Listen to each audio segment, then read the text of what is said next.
रक्षा मंत्री राजनाथ सिंह ने कहा कि आत्मनिर्भरता की ओर भारत के सफर का लक्ष्य न केवल अपनी आर्थिक सीमाओं बल्कि कूटनीतिक दबावों पर भी जीत हासिल करना है ताकि देश निर्णायक स्वायत्तता हासिल करने में समर्थ हो पाए। उन्होंने कहा कि कुछ दशक पहले आजादी का मतलब विदेशी शासकों और औपनिवेशिक शासन से मुक्ति पाना था। अब आजादी का मतलब राजनीतिक ताकत हासिल करना है। सुनिए क्या कुछ कहा रक्षा मंत्री राजनाथ सिंह ने। आज नया भारत नए संकल्प के साथ नए लक्ष्यों की ओर तेजी से आगे बढ़ रहा है। नया भारत नई नई पहलें और नूतन प्रयास भी कर रहा है। उन्हीं पहलों और प्रयासों की श्रृंखला की एक महत्वपूर्ण कड़ी है आज naval innovation and indigenisation organisation seminar या स्वावलंबन।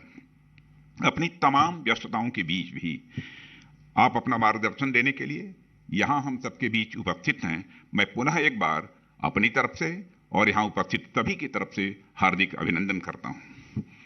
प्रधानमंत्री जी, स्वावलंबन की दृष्टि से आज का यह दिन यानी 18 जुलाई एक बड़ा खास है।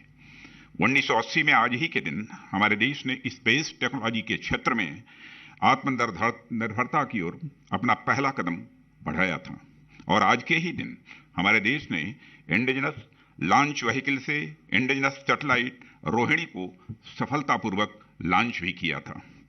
और इस लॉन्चिंग के साथ ही देश में स्पेस सेक्टर में आत्मनिर्भरता का मार्ग यह प्रशस्त हुआ और स्पेस टेक्नोलॉजी के क्षेत्र में भारत आज दुनिया के अग्रणी देशों में से एक है।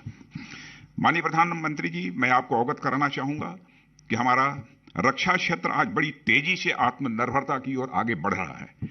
काफी समय पहले ही in house ship design organisation setup कर इंडियन नेवी ने इस राह में एक पायनियर की भूमिका निभाई है।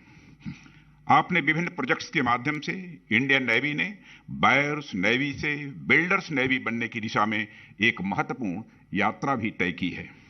मुझे यह कहते हुए बड़ी सुखद अनुभूति होती है कि इंडियन नेवी ने सरफेस, सब सरफेस और एयर डोमेन्स में आत्मनिर्भरता की ओर यह अद्भुत प्रगति की है।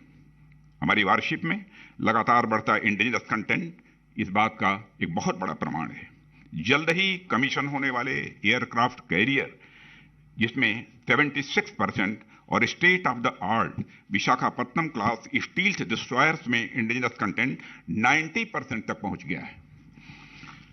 हमारी शिपयार्ड्स और इंडस्ट्रीज द्वारा इस तरह की कैपेसिटी और कैपेबिलिटी डेवलप करना निश्चित ही राष्ट्र के लिए एक गौरव का विषय है। साथियों, आज हमारा देश आजादी का अमृत महोत्सव मना रहा है और वहीं दूसरी ओर देश आजादी की नई और व्यापक परिभाषाएं बिगड़ रहा है।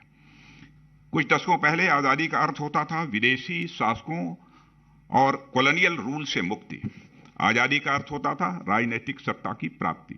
पर आज आजादी की परिभाषा में आत्मनिर्भरता का एक नया डायमेंशन स्वाभाविक रूप से जुड़ गया है। वर्तमान में हमने अनेक ऐसे क्षेत्रों में आत्मनिर्भरता हासिल कर ली है जिसके बारे में कुछ साल पहले तक हम कभी कल्पना भी नहीं कर सकते थे। खाद्यान्न के क्षेत्र में हमने न केवल आत्मनिर्भरता हासिल की है बल्कि आज हम इसकी प्रमुख एक्सपोर्टर कंट्रीज में से एक बन गए हैं।